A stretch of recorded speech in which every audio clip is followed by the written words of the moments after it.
والحمد لله والصلاة والسلام على رسول الله وعلى آله وصحبه ومن والاه. السلام عليكم ورحمة الله وبركاته.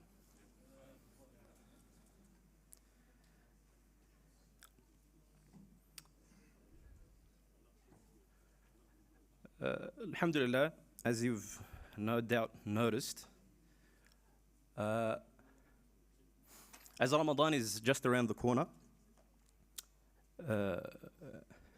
any masjid worthy of the name will obviously take advantage of the time that we have, and any audience of any masjid will take advantage of the of the opportunity to prepare themselves for Ramadan. Allah subhanahu wa ta'ala says in the Quran, يا أيها الذين آمنوا كتب عليكم الصيام كما كتب على الذين من قبلكم لعلكم تتقون. So, in terms of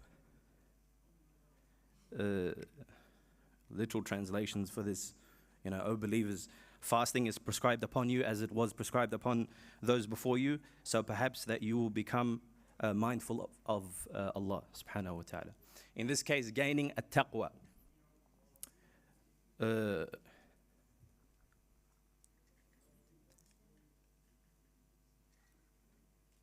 Fasting is an obligation. It's in the 5 pillars. All of us have to fast as Allah has commanded us to fast. It's very easy. Allah has commanded the Muslims to fast in Ramadan, and we fast in Ramadan.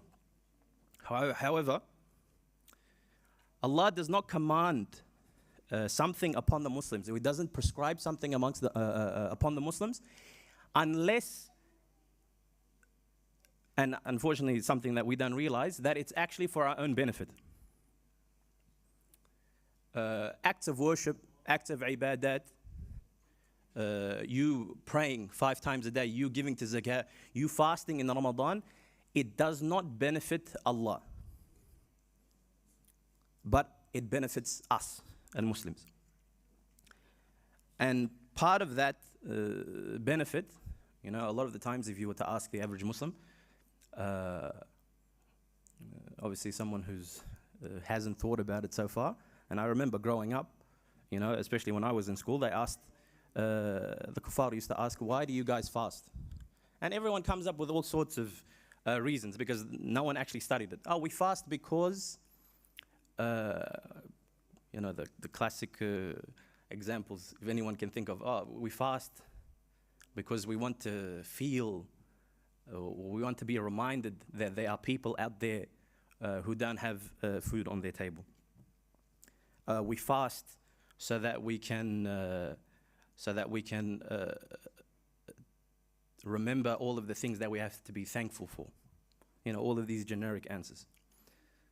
But in reality, it is, as the Quran has said, that it's an opportunity for us to gain a taqwa. If I was to ask everyone here, they put me on the spot, so I'm going to put all of you on the spot. What is a taqwa? Can anyone tell me what is a taqwa? Well, you just gave me you just gave me a literal translation. God consciousness. What does that mean? Does anyone know what that means? Does anyone know what a taqwa means? I think as Sayyidina Ali answered this question, he said it's al-khawf min al-jalil wal-istidad li yawm al-rahim.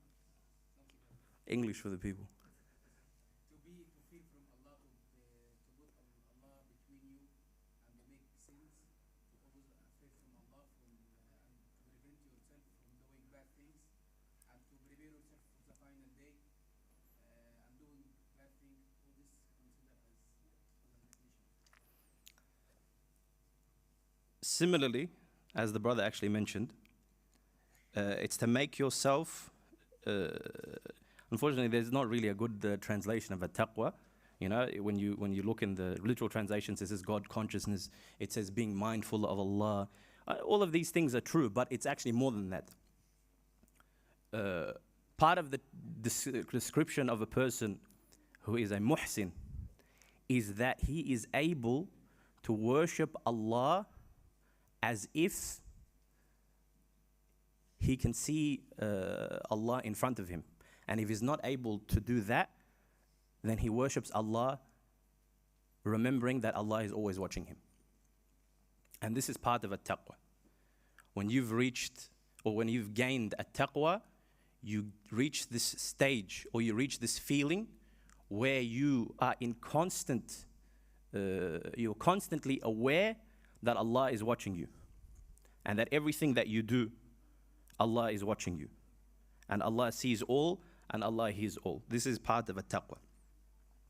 So when you take this opportunity to fast in Ramadan, it's not just we stop eating and we stop drinking and we stop sexual intercourse because we just want to, put ourselves through the grinder. We just want to feel difficulty. We do it so that we put ourselves through this test. And this test is not just refraining from this, it's a refraining from sin altogether. Ramadan is an opportunity, ya ikhwa wal akhawat, it is an opportunity for us to reset.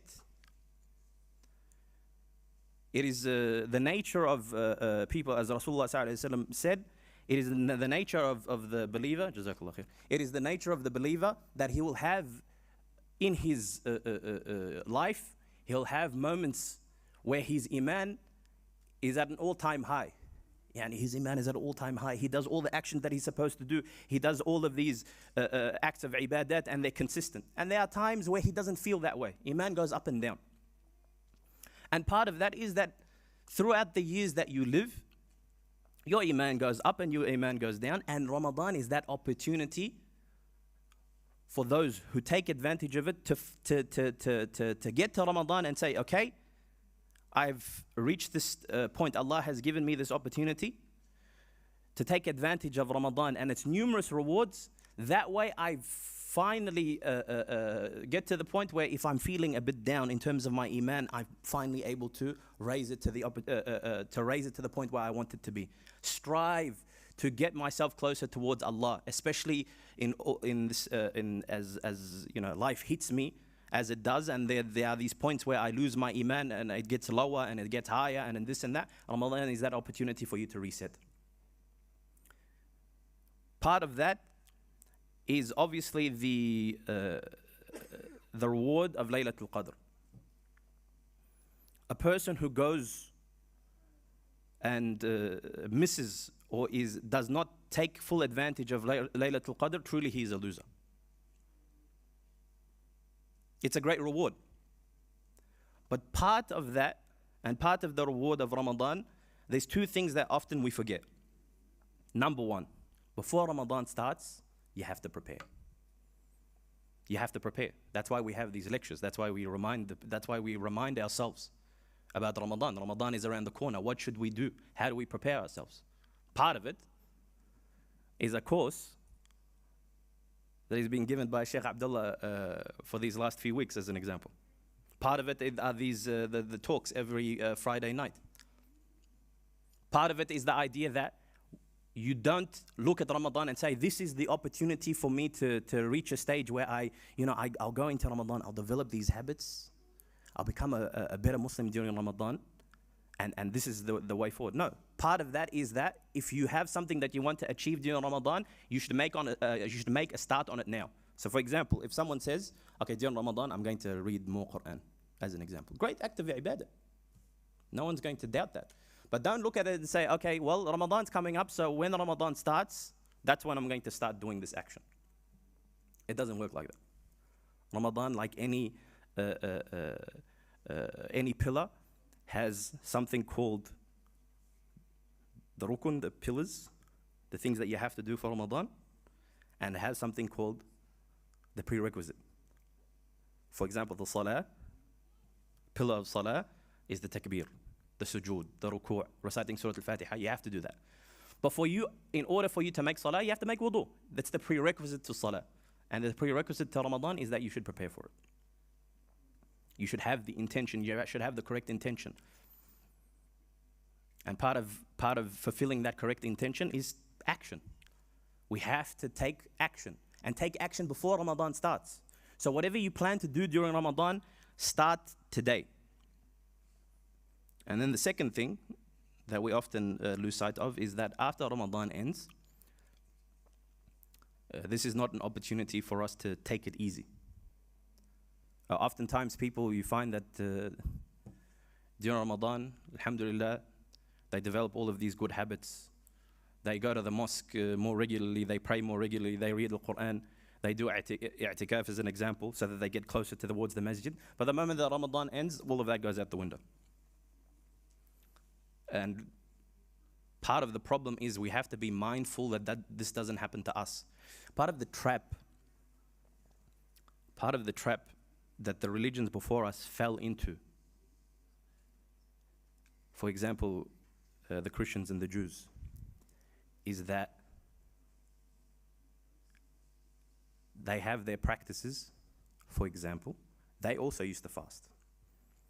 In fact, it's actually mentioned in the ayah that I read to you before. يا أيها الذين آمنوا كتب عليكم الصيام كما كتب على الذين من قبلكم. Then, like those before you, they also used to fast. But part of the problem, and part of the reason you don't hear about fasting often when it comes to the Christians and when it comes to the Jews, is that they took it as a practice. It starts as a practice that you have to do. It's an obligation. Then afterwards, it's something that you don't have to do it, but it's good to do. And then afterwards, it becomes a practice that no one does. And from that, you lose the religion altogether. And the reason that they fell into this in the first place was because when it came to these actions, they relegated these actions to a specific time and a specific place. And this is the disaster of any religion. This is a disaster of any religion. You go to church every day, then you go to church every second day, then you go to church once a week, and then you don't go to church at all. That's what happened with the Christians. They took things easy. It's good to do it, but you don't have to do it. And you do it, and then when you stop doing it, everything goes out the window. You don't have to do it anymore. Similarly with Ramadan, you develop all of these good habits. You reach a stage of Iman that you want to reach to, or you reach a stage where you're striving to reach a new level of Iman. Then the moment Ramadan ends, all of that goes out the window because you don't need to strive anymore. This is completely incorrect. As Muslims, we have to be in a constant state of striving to be better than we were yesterday. And part of that is that when a month comes, I do all of these things within the month, and the moment the month ends, I forget about it. We can't do that. Because that is the disaster of any religion. First it dies in the action, and then it dies in the heart.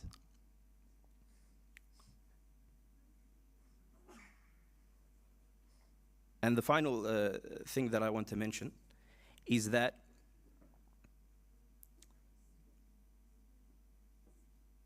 often a trap that we all fall into is that as Ramadan continues, obviously everyone gives it a strong start. I know that for a fact. First day, second day, third day, I should say night. First night, second night, third night, fourth night. This whole musalla is filled from the top to the bottom, from here to there. Come the day of the 15th, we're lucky to get half of this room. The 10th, actually. Come the day of the 10th, we're lucky to get half of this room. Then come the last 10, and it starts to increase until the 27th. Then the whole thing is full. And it's funny because they actually come on the 26th because they don't realize how the days and nights work. So some people come on the 26th thinking it's the 27th. So for 2 nights, we're strong. You know, the 26th and the 27th, this whole thing's full.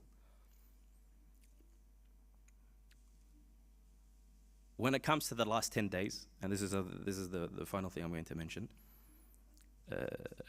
people think that if I don't need to do anything during, I don't need to try too hard during Ramadan, as long as I can catch that one night.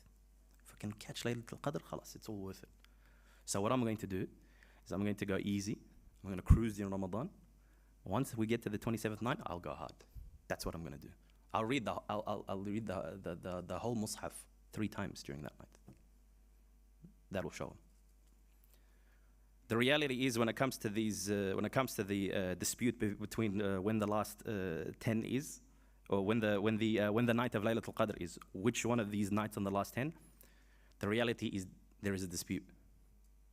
There's a dispute. There's a few opinions, and alhamdulillah, those opinions exist.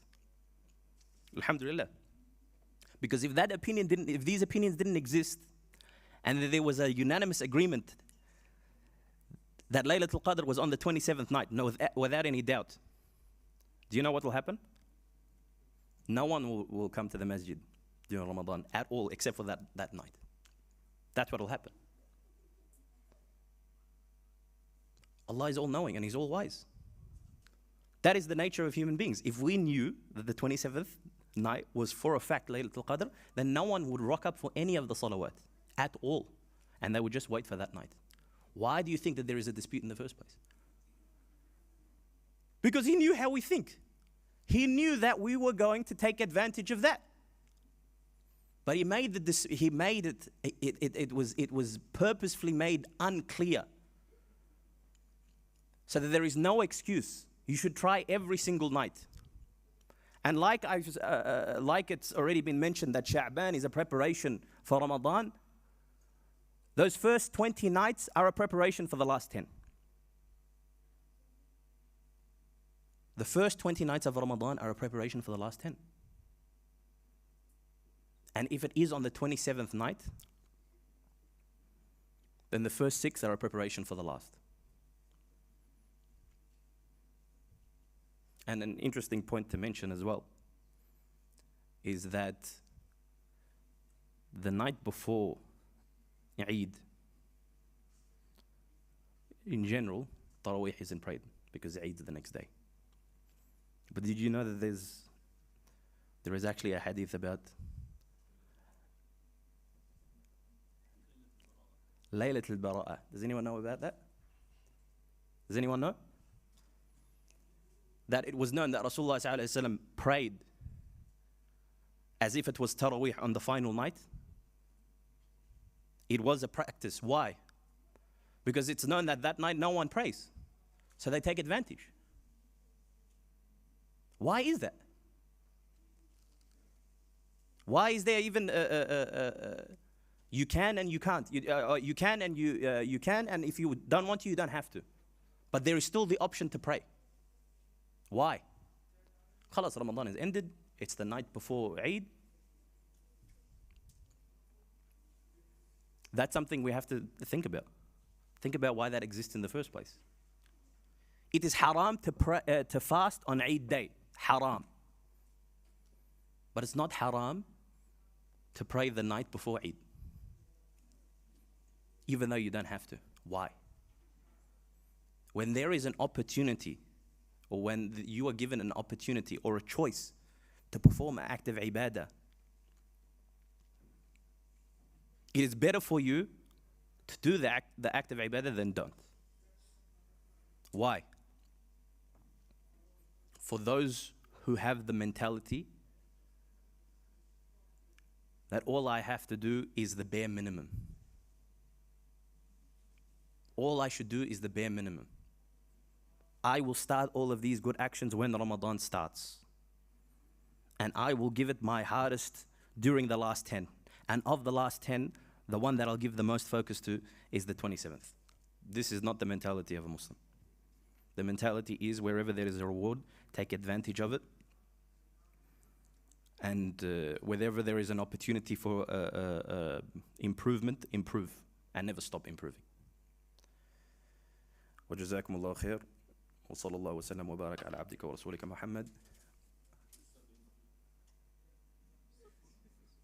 وعلى آله وصحبه أجمعين. Any questions? And then direct them to Sheikh Abdullah. You got, what is it? Oh, we got a lot.